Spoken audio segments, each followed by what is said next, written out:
Happy Sabbath. Happy Sabbath day. Happy Sabbath, sir.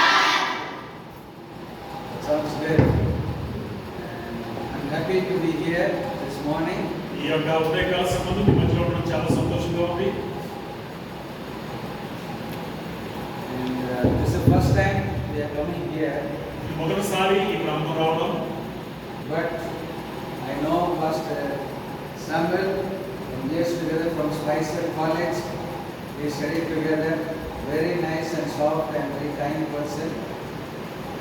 మేము చూసి చాలా సంతోషంగా ఉంది. ఎన్నో సంవత్సరాల నుంచి మీ సారు సాగర్ గారు నాకు బాగా తెలుసు. More than 30 years back. We studied together. నుంచి 90 నుంచి ఇద్దరు కూడా కలిసి చదువుకున్నాము, తర్వాత కలిసి పనిచేస్తున్నాము. And we have nice school and office and the campus is very nice. దేవుడు చక్కటి వాతావరణాన్ని, చక్కటి క్యాంపస్ మీకు ఇచ్చి ఉన్నారు. Can you hear me? వినపడుతున్నారు. And I want to thank God for bringing us here and see you all here. Very nice smiling face you all have. You are looking very beautiful and handsome. ఒక్కడు నవ్వుతలేదు, నవ్వుతున్నాడు అన్నారు కానీ కొంచెం నవ్వడరా. Don't be serious. అందుకే వ్యతిరేకంగా అన్నమాట. God loves small children. దేవుడికి చిన్న పిల్లలంటే చాలా ఇష్టము. So please smile. అవ్వండి. Okay? No matter you don't have anything serious in your life now. మీ జీవితంలో ఏం కష్టాలు లేవు. Now you don't have anything. మీకు ఏమి ఇబ్బందులు లేవు. So you can smile when you come here. At the same time, you need to be reverent and be holy because it's a holy church. Okay, మనము దేవుడి సన్నిధిలో ఉన్నాం కాబట్టి సంతోషంగా ఉండాలి, అదేవిధంగా పవిత్రంగా పరిశుద్ధంగా ఉండాలి, ఎందుకంటే పరిశుద్ధ ఆలయంలో ఉన్నాం కాబట్టి. When we come to the church, we believe and trust that God's presence is here. ఎందుకంటే మన ఆలయానికి వచ్చినప్పుడు దేవుడి సన్నిధి, పరిశుద్ధ సన్నిధి మన మధ్యలో మనం నమ్మాలి. We work for 6 days and we come here on the 7th day as a Sabbath day. Okay, 6 దినాలు మనం పనిచేస్తాము, 7వ దినము పరిశుద్ధ ఆలయంలో సంభావన పాటించడానికి వస్తూ ఉంటాము. And we want to come here and thank God. అంతేకాకుండా ఎవరు వచ్చి దేవుడికి వందనాలు చెల్లిస్తాము For all the blessings that He bestowed each one of us throughout the past days. గత రోజులని కూడా దేవుడు చేసిన మేలుని బట్టి ఆయన వందనాలు చెల్లిస్తాము. And we are coming here every Sabbath, every Saturday because we need to renew strength within ourselves. Go back again 6 days work and come and renew strength again, go back 6 days work. That is the lifestyle. 6 రోజులు మనం పని చేసుకుంటాము, చదువుకుంటాము, 7వ రోజు మనకి సెలవు విశ్రాంతిము. ఇక్కడికి వచ్చి దేవుళ్ళు బలపడతాము, మరలా వెనక్కి వెళ్తాము, చదువుకుంటాము, పని చేసుకుంటాము, మరలా వస్తాము. ఇదే జీవిత పని నడుస్తుంది. How many of you can work or play or do anything for 2-3 days continuously without any sleep? నిద్ర లేకుండా మీలో ఎవరైనా కానీ ఆటలు ఆడగలరా, పని చేయగలరా? Just that we can't work because God created each one of us in that system. Our system doesn't stay more than 24 hours. ఆ విధంగా మనం చేయలేము, ఎందుకంటే మనము దేవుడు ఆ విధంగా సృష్టించారు. 24 గంటల్లో 8 గంటలు మనం నిద్రపోవాలి, విశ్రాంతి తీసుకోవాలి. So we come here.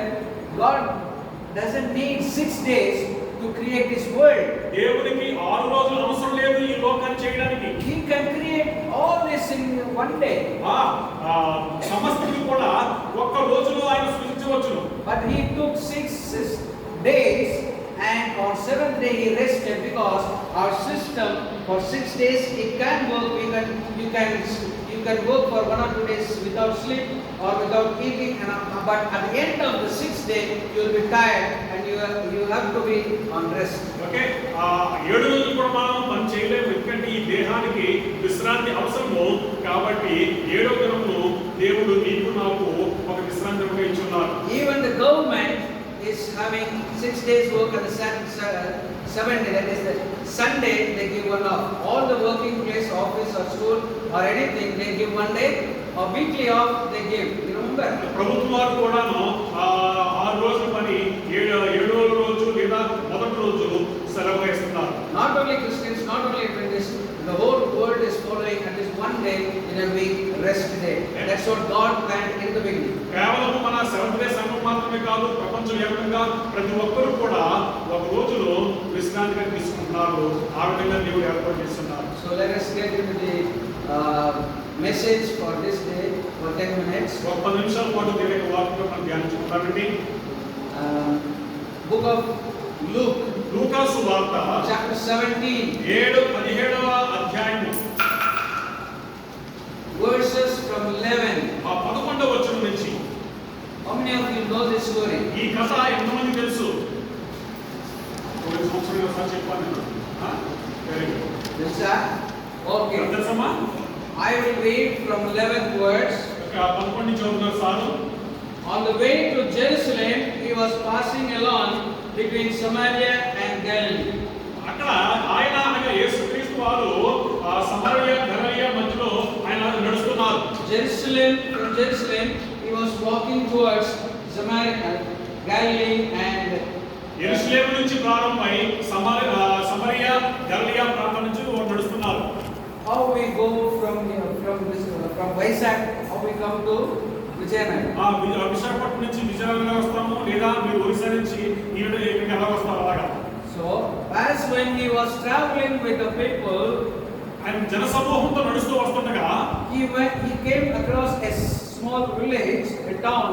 అక్కడ చిన్న పట్టణం దగ్గరకు వచ్చి ఉన్నారు. As he was entering in, ఆ యొక్క పట్టణంలో ప్రవేశించుండగా, listen to this story. This is not actually story. This really happened. ఇది కథ కాదు, నిజంగా జరిగిందే. జాగ్రత్త వినండి అమ్మా. This happened really when Jesus was here. యేసుక్రీస్తు వారు ఇహలోకంలో ఉన్నప్పుడు నిజంగా జరిగిన సంఘటన. When he was walking, ఆయన నడుస్తున్న సమయంలో he heard a shouting voice. ఎవరో కేకలు వేస్తూ ఆయనకు వినిపించింది. And read next verse 12. 12వ వచనం. As he entered a village, ఆయన గ్రామంలో ప్రవేశించుండగా he was met by 10 lepers, ఆయనను 10 మంది కుష్ఠరోగులు ఎదుర్కొన్నారు. and who stood at a far distance. దూరంలో నిలబడి ఉన్నారు. How many lepers? ఎంతమంది కుష్ఠరోగులు? 10 మంది. Good, very good. You are listening to the story. చాలా I will ask questions, okay? ప్రశ్నలు అడుగుతారు sir. So there were 10 lepers who were standing far away, and they know that Jesus is entering into this city.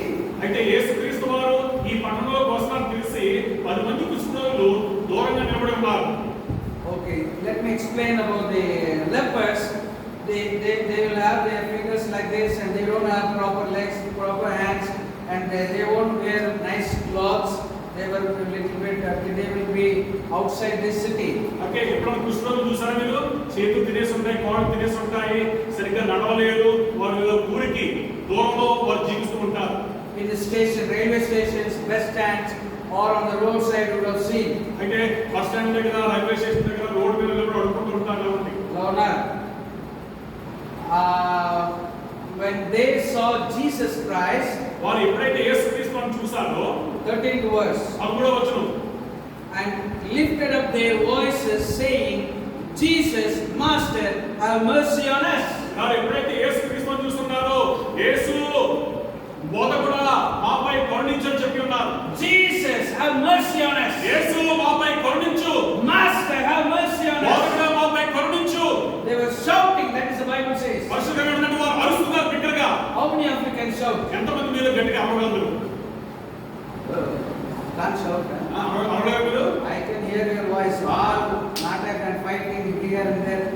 Teacher used to say, keep quiet, be quiet. Nobody will be quiet. Okay, class లో గానీ, hostel లో గానీ, dining hall లో గానీ, study hall లో గానీ అంత గట్టిగా ఇస్తారు మాకు తెలుసు. ఎందుకంటే మేము కూడా హాస్టల్ లో ఉన్నాం కాబట్టి. My wife is a teacher. వీళ్ళ సెంటిమెంట్ గారు టీచర్ గారు. She used to come home and she tells that my students are not listening. They are not keeping quiet. Always they are shouting, talking, fighting. Sagar భార్య ఇంటికి వచ్చి తలనొప్పి, ఎందుకు పిల్లలు మాట్లాడలేదు, అరుస్తున్నారు, కేకలు వేస్తున్నారు అనుకుంటారు. So how many of you can shout from here and section office can hear? మీరే ఇంటి నుంచి అరిస్తే సెక్షన్ ఆఫీసర్ కనపడుతుంది కృష్ణ చెప్పండి. ఎంతమంది గట్టిగా అరవగలరు? Ramakrishna, very good. Wow, that's good. Good. So now you can assume in your mind This 10 lepers, how many lepers? 10 lepers, they were shouting from there far, Jesus, Master, have mercy on us. అయితే వీళ్ళందరూ కూడా గట్టిగా అరుస్తున్నారు, బోధకుడా యేసు మాపై కరుణ చూపించు అని. When we have trouble, when we are in sickness, when we have problems, we shout at Jesus, have mercy on us. మనకు అనారోగ్యం ఉన్నా, ఇబ్బందులు ఉన్నా, ఆటంకాలు ఉన్నా మనం యేసుక్రీస్తుకు ప్రార్థనలో విలపించుకుంటూ ఉంటాము. When I am sick, when I am tired, when I don't have anything, for everything we call upon Jesus' name. అయితే మనకు బాగోకపోయినా ఏమైనా ఇబ్బందులు ఆటంకాలు వచ్చినా కానీ మోకరించి మనం ప్రార్థన చేస్తూ ఉంటాం. So these people, they came to know somehow that Jesus can do something for them. అయితే వారు ఏదో విధంగా తెలుసుకున్నారు యేసుక్రీస్తు వారు తప్పనిసరిగా వారికి సహాయం చేస్తారని. So they from far they shouted as much as they can. అయితే దూరం నుంచే గట్టిగా బిగ్గరగా కేకలు వేస్తున్నారు. Let me ask a question. ఒక ప్రశ్న అడుగుతాను మిమ్మల్ని. These lepers, they wouldn't have eaten much. అయితే వీళ్ళు కుష్ఠరోగులు బహుశా ఎక్కువగా తిని ఉండరు. They don't have anything, no the blue. వాళ్ళ దగ్గర పైసలు కూడా లేవు. So what they would have eaten? If you don't eat for 2-3 days or 4 days a week, how can you shout more? అయితే 2-3 రోజులు తినకపోతే గట్టిగా అరవగలమా? But these lepers, they were shouting from far distance, Jesus, have mercy on us. అయినప్పటికీ వీళ్ళు 2-3 రోజులు తినకపోయినప్పటికీ దూరం నుంచి గట్టిగా బోధకుడా మాపై కరుణించు అని గట్టిగా అరుస్తున్నారు. But our master Jesus is a kind person, loving person. He heard that voice and he stopped there. ఈ యేసుక్రీస్తు వారు జాలిపరుడు దయామయుడు కాబట్టి అక్కడ ఆగి ఉన్నారు. 14th verse. 14వ వచనం. When he saw them, యేసుక్రీస్తు వారు వారిని చూసినప్పుడు he said to them, వారితో ఏమన్నారంటే, go and show yourself to the priest. మీరు వెళ్ళి అక్కడ యాజకులకు కనపరచుకోండి అని చెప్పి ఉన్నారు. He saw them and stopped them and he went near and he told them, go show yourself. యేసుక్రీస్తు వారు ఆ వారి కేకలు వినిన వెంటనే ఆగి నిలబడి వారి ఎద్దకు వెళ్ళి మీరు వెళ్ళి ఆలయంలో యాజకులకు కనపరచుకోండి అని చెప్పి ఉన్నారు. One important thing that you have to learn here, ఇక్కడ ఒక ప్రాముఖ్యమైన విషయం మనం ఏం నేర్చుకోవచ్చంటే, the moment we call from our agony, from our problem, Jesus is right there to help us. హృదయపూర్వకంగా ప్రార్థన చేసి ఆయన విలపించుకున్నట్లయితే ఖచ్చితంగా మన ప్రార్థనకు ప్రతిఫలమిస్తాడు. Jesus said, go show yourself to priest. మీరు వెళ్ళి మీ యొక్క బోధనకు కనపరచుకోండి అని చెప్పినారు. The next thing what happened, తర్వాత ఏం జరిగిందంటే 15th verse. 15వ వచనము. And in the 14th only, and as they went, they were cleansed. వారు ఆలయానికి వెళ్తున్న మార్గంలోనే వారు స్వస్థత పొంది ఉన్నారు. As they went, they were cleansed. వారు వెళ్తున్న మార్గంలోనే వారు ఆ రోగం నుంచి బయటపడ్డారు. Their legs were not proper, they can't walk very fast. అంతకుముందు వారి తోడు సరిగ్గా లేవు, సరిగ్గా నడవలేరు. Their hands are not proper condition.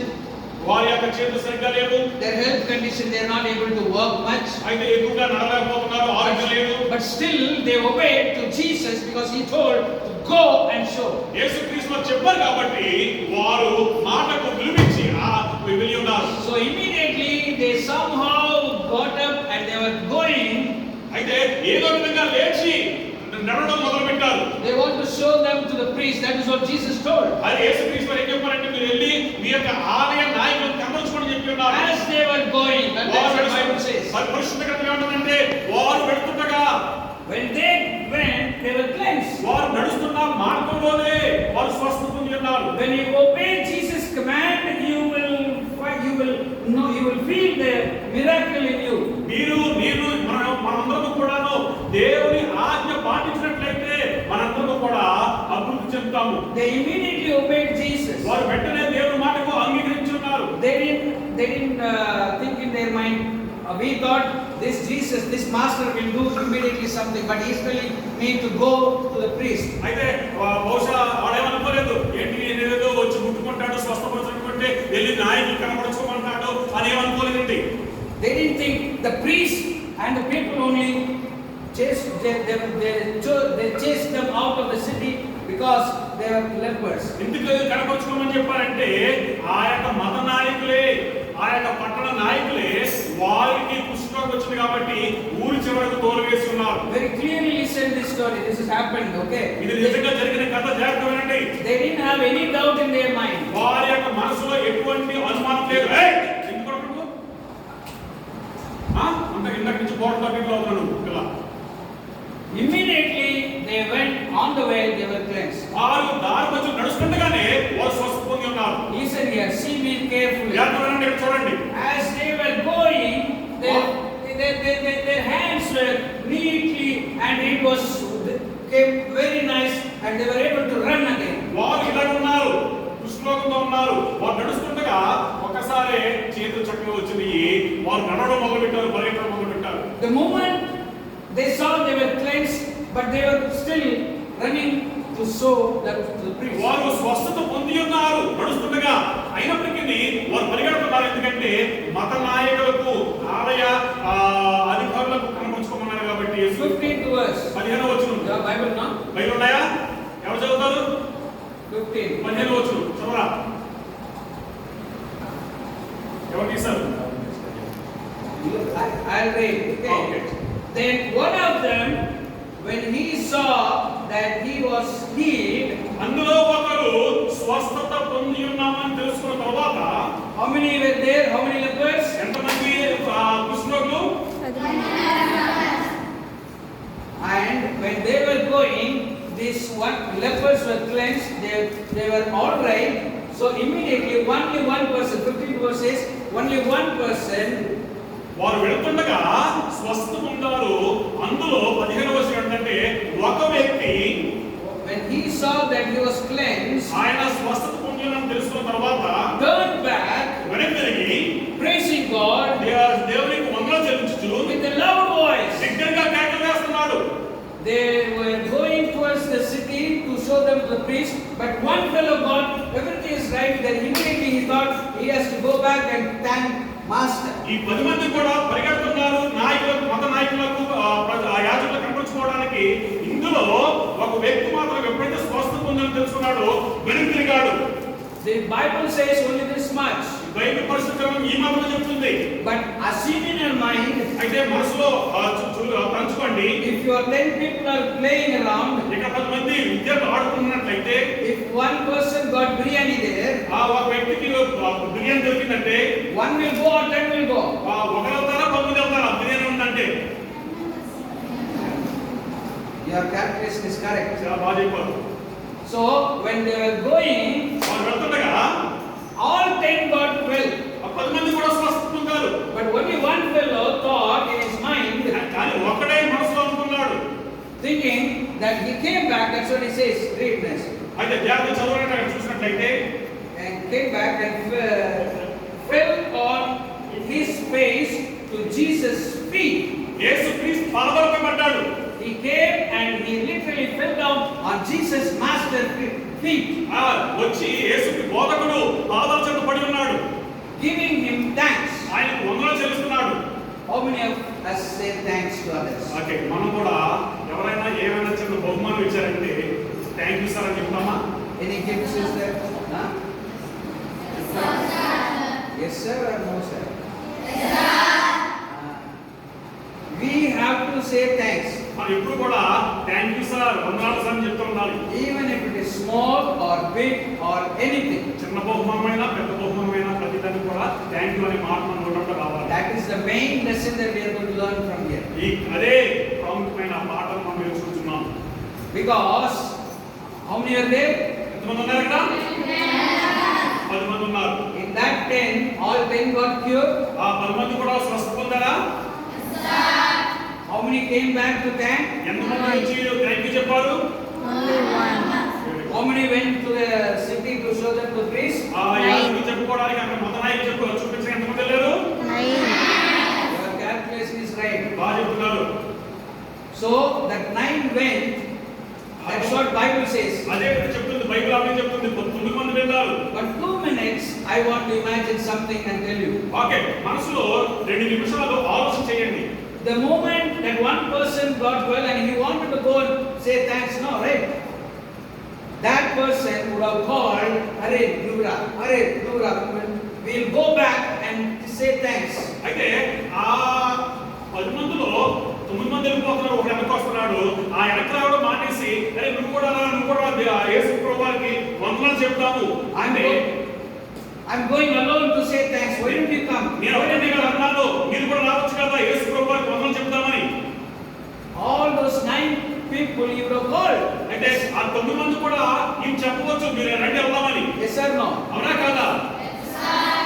have requested, please let's go, because of him they were cured. ఎందుకంటే యేసుక్రీస్తు వారి ద్వారా వారు స్వస్థపరచబడ్డారు కాబట్టి వారిని కూడా పిలవచ్చును. But those 9 people who have thought, అయితే ఆ కమ్మండులో ఏమనుకుంటారంటే, I wanted to go and show the priest, మేము కమ్మండులో కూడా వెళ్ళి ఆ యొక్క మత నాయకులు మత పెద్దలకు కనబరుచుకుంటాము, because priest took me out of the city, ఎందుకంటే వారే మమ్మల్ని వెలివేస్తున్నారు, because my wife chased out of the city, నా యొక్క భార్య ఊరి నుంచి వెలివేసింది, because my children chased out of the నా పిల్లలు city, కూడా ఊరి నుంచి వెలివేశారు కాబట్టి, because I had leprosy in my body. నా దేహంలో కుష్ఠరోగం ఉంది కనుక వారు దూరంగా కూర్చోబెట్టారు మమ్మల్ని. All those city people, they sent us outside the city and we are here, so I want to go and show them first that we are well. ఆ పట్టణ వాసులందరూ కూడా పట్టణంలో వారందరూ కూడా మమ్మల్ని వెలివేశారు కాబట్టి ముందుగా వెళ్ళి మేము వారిని కనబరుచుకుంటామని చెప్పి. Or one more thing, లేదా మరొక విషయం, when good things happens, ఆ ఏమైనా మంచి విషయం జరిగినప్పుడు, birthday, anniversary or any good thing happens, పుట్టినదినాలు కానీ ఆ పెళ్లి రోజులు కానీ ఏమైనా జరిగినప్పుడు you will have party, yes or no? ఖచ్చితంగా cake కోసుకుంటామన్నా, Party, cake cutting or biryani or some party function will be there. Same way, these 9 people would have gone there and had the function there. అదే విధంగా వీళ్ళు కూడా ఊర్లోకి వెళ్ళి party చేస్తూ ఉండవచ్చు. But that is not important here. అది ప్రాముఖ్యం కాదు ఇక్కడ. The moment you are healed, the moment your prayers are answered, the moment when you call Jesus Christ comes to you and he stretches his hand and touch you and you are healed, you have to go back and say thanks. ఏ క్షణమందైతే మన ప్రార్థన ప్రతిఫలంగా మనకు రోగాన్ని నయం చేసి మనకు కావాల్సిన దేవుని ఇచ్చున్నారో మనం వెంటనే వెనక్కి వెళ్ళి దేవునికి వందనాలు చెల్లించాలి. You know why we have to say thanks? ఎందుకు వందనాలు చెల్లించాలి తెలుసా? You know why? ఎందుకు తెలుసా? తెలుసమ్మా? ఎందుకు చెప్పాలి? థ్యాంక్స్ అని చెప్పాలి శీల? థ్యాంక్స్ అని ఎందుకు అనాలి? I think next to the hands. చెప్పచ్చా? చెప్పు అమ్మా. Whatever they do, we have to say thanks. Okay. Now, why we have to say thanks? Jesus is telling, in 2 minutes we can finish. Okay, యేసుక్రీస్తు వారు మనము ఎందుకు thank you వందనాలు sir అని చెప్పాలో యేసుక్రీస్తు చెప్తున్నారు.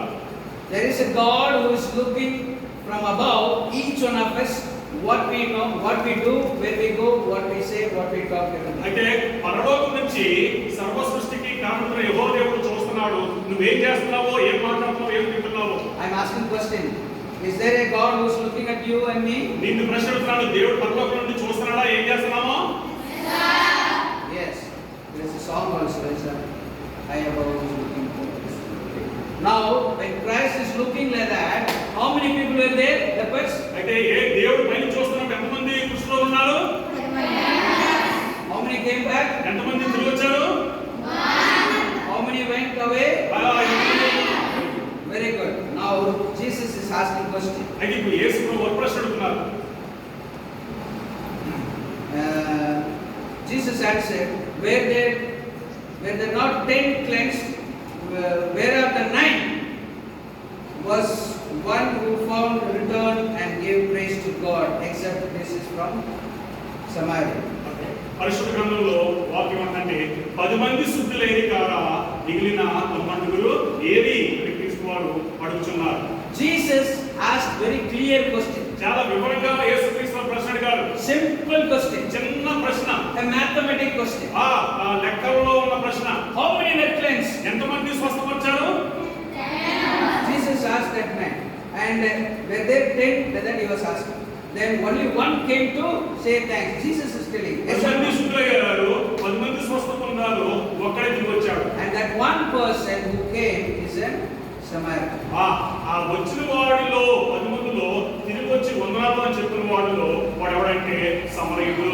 So he said unto them, Jesus said unto him, rise and go your way, your faith has made you well. అయితే నువ్వు లేచి నీ దారిని వెళ్ళు, నీ విశ్వాసం నిన్ను స్వస్థపరిచిందని చెప్పి ఉన్నాడు. Imagine those 9 didn't come and thank God. ఊహించుకోండి, వారు 9 మంది తిరిగి వచ్చి దేవునికి వందనాలు చెల్లించలేదు. So their life, what happened, we don't know. వారి జీవితం ఏమైందో మనకు తెలియదు. But this man, కానీ ఈ వ్యక్తి he came and fell down in the feet of Jesus. క్రీస్తు పాదాలపై పడ్డాడు. And he said, thank you Lord. నీ వందనాలు ప్రభువా అని చెప్పి Thank you Master. బోధకుడా నీ వందనాలు. So Master said, Jesus said, go in your way, you will be healed. నువ్వు నువ్వు వెళ్ళు, నీ మార్గంలో స్వస్థపరచని చెప్పి ఉన్నారు. You are made well. నువ్వు స్వస్థ పొంది ఉన్నావు. That means he would have never felt sick after that. ఇంకా తర్వాత ఇంకా ఎన్నటికీ కూడా రోగము వచ్చి ఉండదు ఆయనకి. But those 9 people, కానీ ఆ తమ్ముడికి మాత్రము we don't know what happened after that. తర్వాత మనకి ఏం జరిగిందో మనకు తెలియదు. Again they would have fallen sick. అయితే తర్వాత మరలా వారు అస్వస్థ గురై ఉండవచ్చును. Again they would have had a lot of problems. తర్వాత ఎన్నో సమస్యలు రావచ్చు ఉండవచ్చును. But here is a person. అయితే ఇక్కడ వ్యక్తి ఉన్నాడు. God himself says, దేవుడే అంటున్నాడు, get up, లేచు, rise, నిలబడు, and go your way. నీ మార్గం వెళ్ళిపో. Let your faith నీ విశ్వాసము made you well. నిన్ను స్వస్థపరిచింది. When God says you are well, దేవుడు నువ్వు మంచిగా ఉన్నావని చెప్పినప్పుడు you are all right. ఇంకా మంచిగా ఉంటావు. You are perfectly all right. జీవితంలో ఇంకా ఇబ్బందులు ఉండవు. You are healed. అయితే నీకు సంపూర్ణ స్వస్థత No వస్తుంది. sickness will come to ఇంకా you. ఎటువంటి రోగం నీ చెంతకు రాదు. So please come to God and say thanks for everything. కాబట్టి దేవుని యొద్దకు వచ్చి దేవునికి వందనాలు చెల్లించండి. When I was traveling నేను ప్రయాణం చేస్తున్నప్పుడు from one place to another ఒక place, ప్రాంతం నుంచి ఇంకో ప్రాంతానికి, in Union I'm the auditor and we have 70 schools. అయితే 70 స్కూల్స్ ఉన్నాయి, దానికి ఆడిటర్గా ఉన్నారు. So I'm traveling now and then in each school అయితే and ప్రతి స్కూల్ కూడా వెళ్తూ ఉంటారు. to the section office, regional ఆ office. Section office, regional office వెళ్తూ ఉంటారు. When I travel, ఆ ప్రయాణం చేస్తున్నప్పుడు this is very important, right? ఈ ఫోన్ చాలా ప్రాబ్లం, అవునా? Right? To call and talk and all these things. Phone చేసి మాట్లాడడానికి చాలా ముఖ్యమైన విషయం. Simple thing, very small thing. అయితే చాలా చిన్న విషయం. I have forgotten this mobile many times in the bus. అయితే బస్సులో ఎన్నో సార్లు ఈ ఫోన్ నేను మర్చిపోయాను. Many times I forgot this in the auto. ఆటోలో కూడా మర్చిపోయాను నేను. I prayed a simple prayer. నేను చిన్న ప్రార్థన చేశాను. Recently, I will tell you, I went to Madurai. Madurai వెళ్ళారు. I got down from the bus. Bus నుంచి దిగిపోయారు. I crossed 4-lane road. అయితే 4 లైన్ల రోడ్డు దాటారు, పెద్ద రోడ్డు. Went across. అవతలకి వెళ్ళిపోయారు. I sat in a hotel. హోటల్లో కూర్చున్నారు. Ordered breakfast. బ్రేక్ఫాస్ట్ చెప్పుకున్నారు. Then I was looking because I had to pay GPay. అయితే అక్కడ హోటల్ బిల్లు చెల్లించారు కాబట్టి ఫోన్ ఎత్తుకుంటున్నారు. I didn't find mobile. Phone దొరకలేదు. Then I left everything there. అక్కడ అన్ని కూడా విడిచిపెట్టేసి I took my bag. ఆ బ్యాగ్ తీసుకుని I crossed that 4-lane busy road. ఆ 4 రోడ్డు దాటి Came to the bus stand. Bus stand లోకి వచ్చారు. When I was searching for the bus. ఆయన బస్ కు చెప్తున్నారు. That is travels. అది private bus. They dropped and went in. అది పెట్టేసి లోకి వెళ్ళిపోయారు. I asked everybody. అన్నని అడిగారు. They said, go in. ఆ లోకి వెళ్ళని అడిగారు. I went in. లోకి వెళ్ళారు. Again they said, some more. ఇంకా లోకి వెళ్ళని చెప్పి Finally that bus was there. చివరికి ఆ బస్ అక్కడే ఉంది. Meanwhile I prayed and prayed and prayed and prayed. ఆ దారంతా కూడా ప్రార్థన చేస్తూనే ఉన్నారు. Then finally I saw the bus. ఆ చివరికి ఆ బస్సు చూశారు. I went there. ఆడికి వెళ్ళారు. Driver was sitting there. Driver కూర్చున్నారు. Cleaner was cleaning the bus. ఆ బస్సును శుభ్రం చేస్తున్నారు. I asked him, I left his mobile. నా ఫోన్ అక్కడ విడిచిపెట్టని చెప్పిన్నారు. He said, which berth? A number లో I విడిచిపెట్టారు? said, lower berth 7. 7 నెంబర్ లో విడిచిపెట్టని చెప్పిన్నారు. Me and that boy went and searched everywhere. We couldn't find. అక్కడంతా కూడా ఎదుగుగా ఫోన్ లేదు. Because till last moment I was texting to the person who I'm home and coming. ఎందుకంటే చివరి వరకు కూడా ఆయన మెసేజ్ పెడుతున్నారు కాబట్టి. Finally he said, sir, look down, sir. Sir చివరి కింద చూడండి సార్. మా A berth కింద చూడండి. ఆయన చూడడానికి పడుకుంటారు. I చూడండి said, చెప్పారు. would go inside. అది అందులో వెళ్ళదని చెప్పి ఉన్నారు. No, you see, sir. చూడండి సార్ I చెప్పారు. said, no. He told me, give me a number. అయితే సార్ మీ నెంబర్ చెప్పండి sir. I gave my number. నా నెంబర్ ఇచ్చాను. He called from his mobile. ఆ ఫోన్ నుంచి ఫోన్ చేశారు. Phone switched off. Switch off అయిపోయింది. I was still more afraid. ఇంకా భయం వేసింది. I was just literally crying to this man. అయితే నిజంగా I want that phone. I want that ఆ phone. ఫోన్ నాకు అవసరము. Because this is quite costly. ఎందుకంటే చాలా విలువైన phone. I can't leave it. విడిచిపెట్టలేదు. Somehow I want. Then that man again and again he told, lift up, sir, lift that berth, sir. అయితే sir ఆ మంచం తెరవండి సార్. ఆ పరుపు పైకి ఎత్తండి The sir. berth is very tight. You can't even one paisa also can't go in. ఆ రెండు మంచాల మధ్యలో చాలా ఇరుగ్గా ఉంది. డబ్బు కూడా పైకి లోకెళ్ళదు. But he lifted that and this was down. అయితే ఆ మంచాన్ని పరుపుని పైకి లేపితే ఈ యొక్క ఫోన్ కింద ఉంది. Then he took that phone and he said, sir, it is here. అయితే అయ్యా ఈ ఫోన్ పెట్టుకోమని చెప్పి I said, I thank God. దేవుడికి వందలు చెల్లించాను. And he said, sir, now you is it in flight mode? అయితే అయ్యా ఏమన్నా ఫ్లైట్ మోడ్ ఉందా? Because he called from his cell and it was switch off, no? ఎందుకంటే ఆయన ఫోన్ చేస్తుంది స్విచ్ ఆఫ్ వస్తుంది. He is telling me to check and find out whether it is in other. When I opened, it was in flight mode. అయితే అది తీసి చూస్తే flight mode లో ఉంది. I didn't put it in the flight అది mode. Flight mode అని పెట్టలేదు. I didn't put it in the berth. అయితే మంచం మీద పెట్టలేదు. But I tell you, when you pray, God speaks through that man, అయితే మనం ప్రార్థన చేసినప్పుడు అటువంటి వ్యక్తితో దేవుడు మనల్ని మాట్లాడతాడు. the moment he said under the breath, God's Holy Spirit speak to him. Otherwise, I would have come back without that mobile. అయితే God spoke to him. ఆయన ద్వారా దేవుడు మాట్లాడుతున్నాడు, పొరపెట్టండి అని. So I got the mobile and gave him 500 rupees and I came ఆ back. Phone తీసుకున్నాను, ఆయన చేతిలో పెట్టి వచ్చేసాను. Because they are doing all these things for the paisa. అయితే అందరూ కూడా డబ్బులు వసూలు చేస్తున్నారు కాబట్టి. Why I am saying all these small things, you thank God. అయితే ఎందుకు చెప్తున్నానంటే చిన్న విషయాల్లో కూడా దేవుని వందనాలు చెల్లించాలి. Even when you are sick, ఆ అనారోగ్యంగా ఉన్నప్పుడు, when you are finding hungry, అయితే ఆకలిగా ఉన్నప్పుడు, when you don't have money, అయితే డబ్బులు లేనప్పుడు, when you have family problems, కుటుంబంలో సమస్య ఉన్నప్పుడు, when you are unhappy, అసంతోషంతో ఉన్నప్పుడు, when you fight with your friends, స్నేహితులతో పోరాడినప్పుడు, కొట్టుకున్నప్పుడు, when somebody steals something from your box, నీ యొక్క పెట్టిలో జనంలో దొంగతనం చేసినప్పుడు what you have to do? ఏం చేయాలి? You have to pray to God. దేవునికి ప్రార్థన చేయాలి. God will answer your దేవుడు prayer. ప్రార్థనకి ఇస్తాడు. God, Holy Spirit, speak to that man. ఆ వ్యక్తితో పరిశుద్ధాత్మ మాట్లాడతాడు. That person will come and talk to you. ఆ వ్యక్తి నీకు వచ్చి నీతో He మాట్లాడతాడు. will give you back. నీకు ఆయన దొంగతనం చేసి తిరిగి చేస్తాడు. Everything will be all right. ప్రతి కూడా సర్దుకుంటాయి. If your main thing that what we saw here was that one man who went and said thanks, God blessed him and sent him. అయితే ఏ వ్యక్తి అయితే వచ్చి వందనాలు చెల్లించున్నాడో ఆ వ్యక్తిని దేవుడు ఆశీర్వదించాడు. So what we learn here, say thanks to God and He will bless you. No matter what happens, everything is easy for Him. అయితే ఏది ఏమైనప్పటికీ ప్రతి విషయంలో దేవునికి కృతజ్ఞత కలిగి ఉండాలి. అంతేకాకుండా మనుషులకు కూడా కృతజ్ఞత, thank you sir, thank you madam అనే మాట చెప్పడం నేర్చుకోవాలి. Last question. ఆఖరి ప్రశ్న, How many lepers? ఎంతమంది రోగులు ఉన్నారు? How many got well? ఎంతమందికి స్వస్థ వచ్చింది? How many came back to say thanks? ఎంతమంది తిరిగి వచ్చారు? How many got blessed? 10 or 1? 10 మందిని దేవుడు దీవించాడా? ఒక వ్యక్తిని దేవుడు దీవించాడా? Very good, very good. God bless you. దేవుడు మనల్ని Study next దీవించాడా? year. బాగా చదువుకోండి. దేవుడు మనల్ని దీవించును గాక. God bless this institution and the church and the section and school. దేవుడు ఈ పాఠశాలను సెక్షన్ను మనందరినీ కూడా దేవుడు దీవించును గాక. Thank you sir. ఎంతమంది సంతోషంగా చక్కగా వాక్యం చెప్పారు? You all want to pray together.